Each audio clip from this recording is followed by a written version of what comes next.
Well, thanks everybody. We're doing a live garden. What to do now in your garden with Trev Oakley. And we'll have a look around the garden. So it should be really great. So hope you can all join us and yeah, comment away, and we'll do our best to deal with your comments probably after. Okay, over to you, Trev. Right, okay. Well, one of the good times now is to plant sunflower, and you'll get good flowers in the summertime. So plant your seeds now is a great time. Okay. And also, we have been getting a fair bit of tropical stuff from out of Queensland, and this is one of them. It's called a chocolate pudding tree, and it has fruit on it, and it tastes like a chocolate pudding. So it's doing quite well, and that. So we've also got another tropical tree there. So what we've done is we've put them under plastic at the moment. Some of them are frost tender, some aren't, but we haven't worried about that because we want to push them along as they go through the winter time. We'll move over here, and one of the important things in your garden now is your stone fruit trees. Now is the time to spray copper oxychloride. Fungicide, you can mix it with a little bit of white oil, and that will help your curly leaf and your brown rot and all that sort of stuff. Even though your trees may not have had curly leaf or anything like that last year, it does not mean to say that they'll be right for this year. So very important to get that spray on now. If we move around the garden here, this garden here is only not even 12 months old. There was only a couple of things here, so we decided to actually fully plant it right up. Still more room, we're still planting. We have planted somewhere around about 100 plus plants at the moment. They're probably very hard to see because a lot of them are only small, but we're still going to probably plant another couple hundred or more. Because the thing about it is, what you do is you create a real density, so that makes your cost of water much cheaper because you're actually watering plants and not watering bare ground. So we move along up here.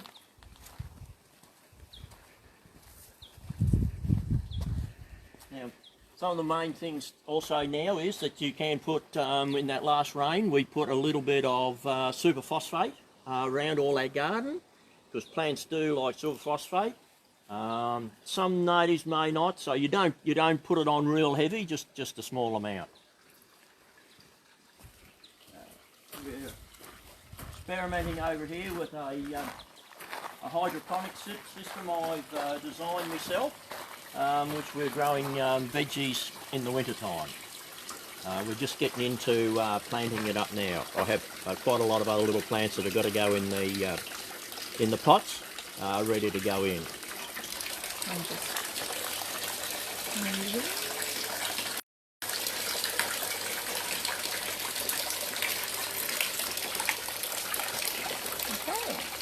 Right. Now, as I said again, your stone fruit trees, that is probably a real good time to spray your trees. The other one's gone a little bit long, but that is a good time. So all your stone fruit, spray them now. The main thing is your copper oxychloride, and you can put a little bit of white oil with it. Now, I purchased myself one of these sprayers, which are really brilliant. They're rechargeable battery. I've had it for 2 years now. I haven't charged the battery up again yet, but are really, really good. There's some of your different liquid sprays that you can actually use in your garden, and very beneficial.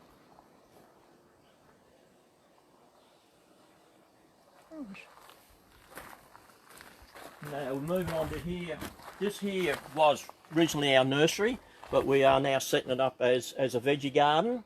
This garden will be more for the summertime, growing stuff in pots in the summertime, because we've got the shade cloth on it.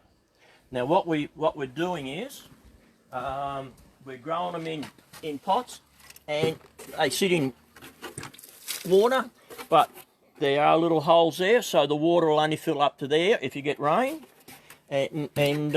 So you just put water in there, and you can go away for a few days and not water in it.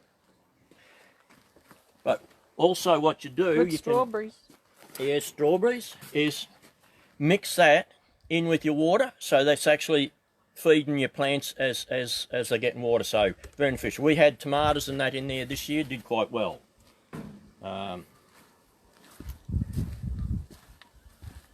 Right, we'll move around through here. So a lot of these areas are only new here now.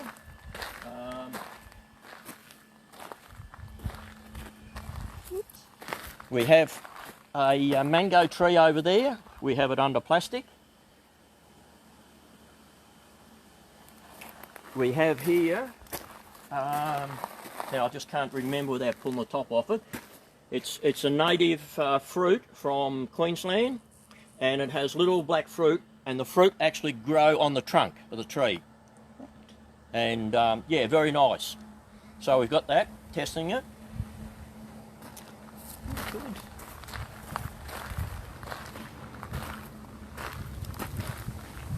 Now all this area all here is all brand new. So we're slowly getting it developed.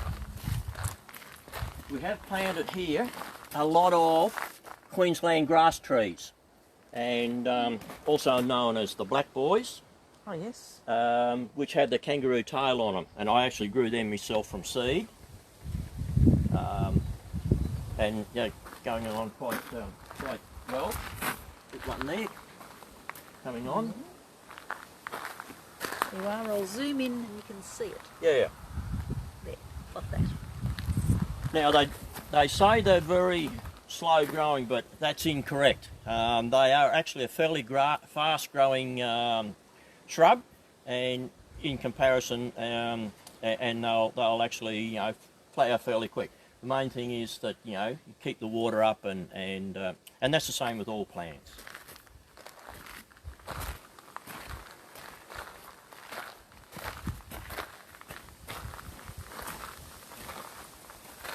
We're moving around through the garden here now, and we've just put blue metal down on our paths, and that. Now's a good time to put zinc and magnesium and that on your citrus trees now, and a little bit of complete fertiliser and a little bit of urea. Urea you can add little bits through the year, because that's what helps a citrus tree to grow. Now we have another native fruit tree there, which it's got the name on it. Oh, it's the bush tucker fruit. Yeah. Sounds nice. Lovely. Right, and we have throughout our garden, we have little containers here for the bees. Oh yes. So they can get a drink. Yeah, and we also have little containers for, we have a lot of little tiny lizards here, so we've got little containers there for the lizards to get a drink. Lovely. There's a good ground cover. It is a good ground cover. What's that one? Now, I'm not too sure. It has a lot of little purple flowers. Now, there again, before we put the shade cloth on here, we were nearly going to pull that plant out. It just wouldn't grow. And as soon as we put the shade cloth on, it's just taken off. Yeah. Some of our grasses here, we had trouble them growing. And since the shade cloth went on, they've taken off. Oh. Excellent. Yeah, well, moving around up into an area up here. Hello, Ellie. Hello, Janet. This area up in here was a vacant area, and what we're doing is planting up succulents and plants that don't need a lot of water. So that'll be fully planted up eventually as we get more different types of plants that we can actually find to put in there. Lovely. Another little setup we have over there for the lizards, the water, and I haven't had a look. I've made a there with all bark in it for them to crawl in there. Oh, yes. A house. Yeah, Little house at the bottom of the tree there. Stay warm. we do have some bird nests around up in the Yes. trees. There. Good. Lovely.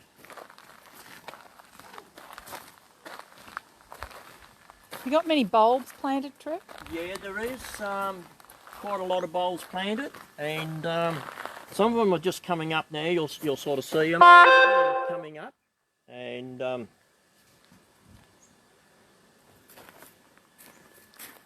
move around.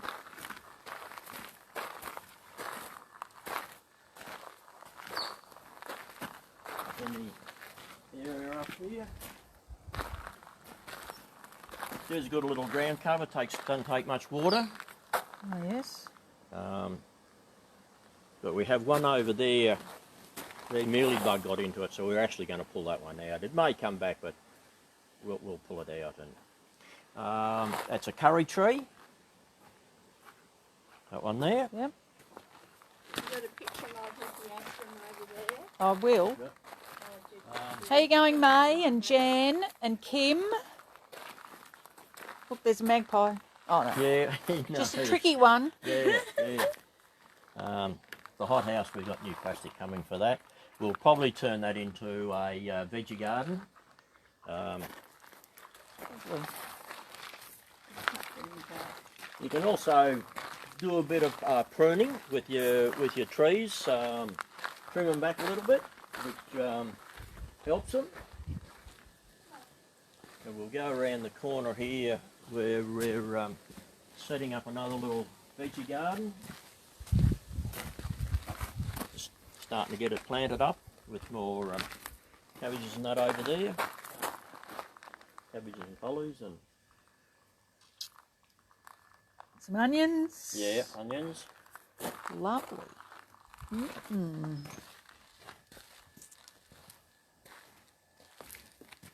Right. Moving down here, we've got all my berries. So we've got blackberries, boysenberries, loganberries, and young berries. Right. So we've got them in pots. So we're having trouble in the ground, just trying to keep moisture in. Yep. So now what we're doing is we're going to grow them up through these wires here, and see we'll wrap them on the wires. Hey, Mel. Hey, Simon.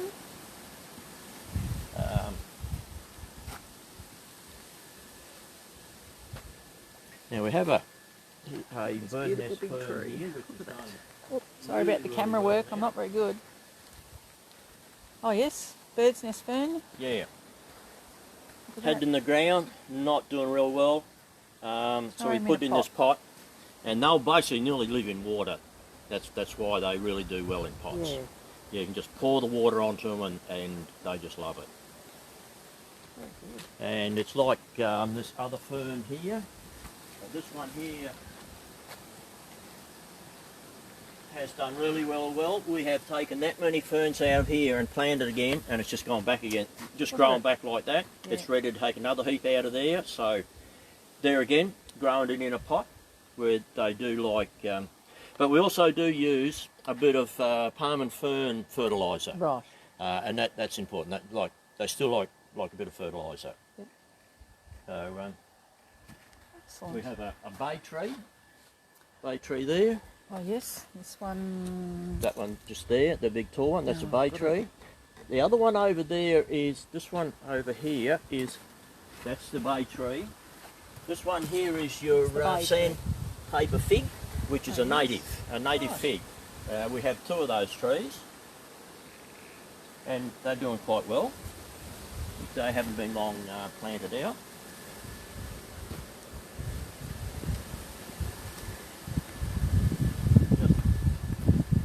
Redone our fish pond.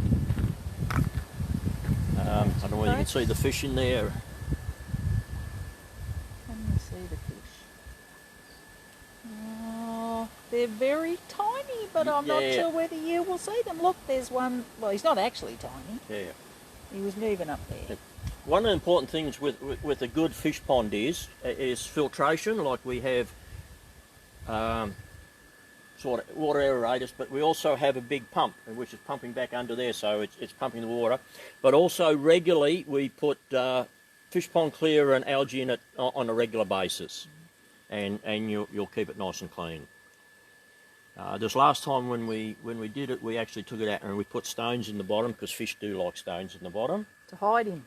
Yeah, they like sort of swimming along and rubbing their belly on them and that sort of thing. So. Hey, Erin and Tracy and Gail. Good to see you on. So we'll move down a little bit further. We have an apple tree here, which we're going to grow as a bush. Right. So instead of pruning all this off here, Yep. we're not leaving. We're just going to leave it as a bush. Okay. What sort of apple? No, I don't know. It's a surprise apple. Yeah, Janet found a seed inside an apple that had shot, so she put it in the ground and it grew. So we got that in there. We're going to use that, just have that as a bush. Right. Now all this area here is all set up with micro sprays and drips, and it also in the summertime it has these overhead sprays. You'll see those there. Which covers this whole area here, so it can put a bit of moisture in that from the top on a real hot day. Lovely. Pomegranate over the back. Yeah, pomegranate.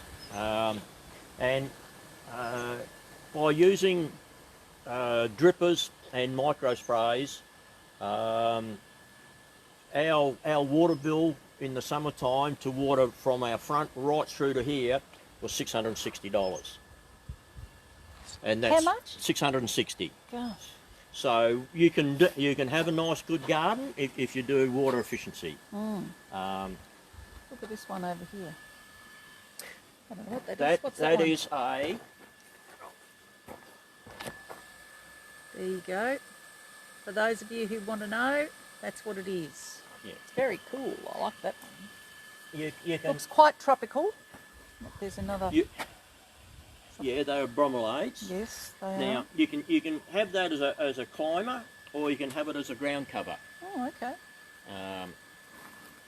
Prune it for a ground cover then. Yeah, you just let it go along the ground. Well, we put. And I like this one.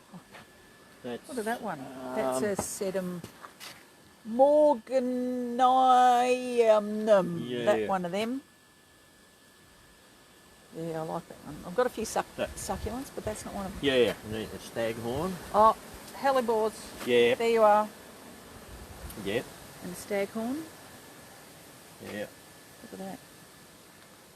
Oh, there we've got another bird nest up there. Oh yes, look. They, There he is. and one of the other things I was just going to show you is that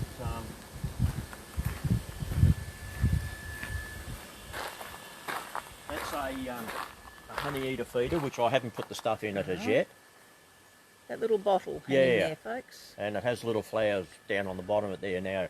And you make up your own Like nectar thing. nectar is, which is basically all it is sugar and water, and heat it up, and you can put it in a thing and put it in your fridge, and then you just put it in there when you want to use it. Cool. We have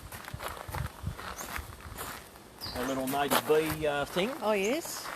But one of the problems is it's very, very hard to actually attract them in there.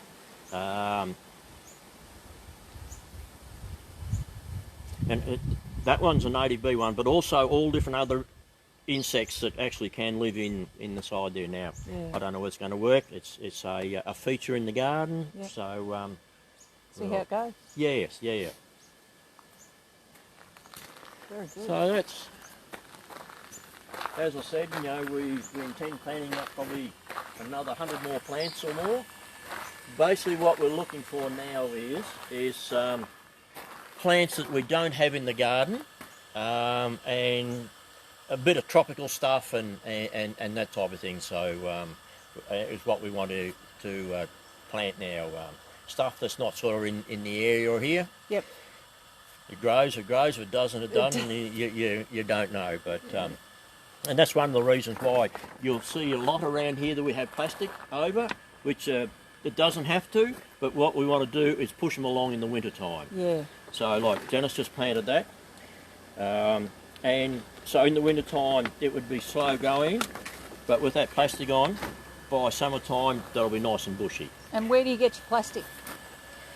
Well, I was lucky they come from a asbestos thing, which they don't use anymore. Yep. But otherwise, just any, like if we had any small plastic bags, Okay. we just keep them and just use them like that. So we've got quite a lot of plants around which we've got bags on them because we just want to push them through the winter time. Yeah. Very good. So, All right. yeah, I don't know whether we show them in the potting house. Yeah, we can. We'll take a walk down to the potting house.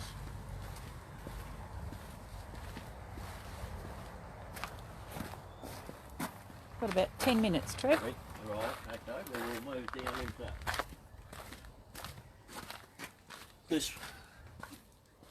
this was our hothouse for our plants, but because we've closed the nursery, there's not much left here. We've sold what we could off and planted ourselves. That's where we've got a lot of plants from for the garden. We have down the back down there 2 banana trees, which can grow in this area. They'll be coming up for sale soon. They're a Cavendish, they're a dwarf, and they'll grow even as far down as Melbourne. Lovely. And we have... This is where the magic happens in here. Yeah, yes. We have these heat mats here, which we're starting off stuff. Those things are heat mats. That there is stirred desert pea seed. That there is parsnip seed. Right. Because parsnips are very hard to grow, so we're soaking them in warm water until they start shooting, and then we'll plant them out. Now, this is what they call rock wool. So we will plant our stirred desert peas into these. It's a bit like the stuff the florists use, isn't it? This is made out of wool. Yeah, but Sheep it's a wool. bit like that sort of... Yeah. Like here's... In terms of its texture, I suppose. Here's some here that have been grown in the smaller ones. Now, these are ready to go into our hydroponics, which will go into likes of that. The back there. And when they get planted in like that, they sit in water for about a week or more before they actually go into the solution. Very good. Look at that. Very cool. Magic. Right. So, yeah, that's about it. Except, you know, you can buy a lot of your granulated fertiliser. We use a lot of different types of ones. You can down into your native ones and all that sort of thing. And it's very important to use this in around your garden. All your different ones, and if you want your garden to grow, I mean, you've got to fertilise it. You've got to feed it. You do. So that's about all that I can think of at the moment. All right. Thanks very much, Trev. It's been very good, and I'm sure everyone's really enjoyed it. All right. Thanks for watching, folks.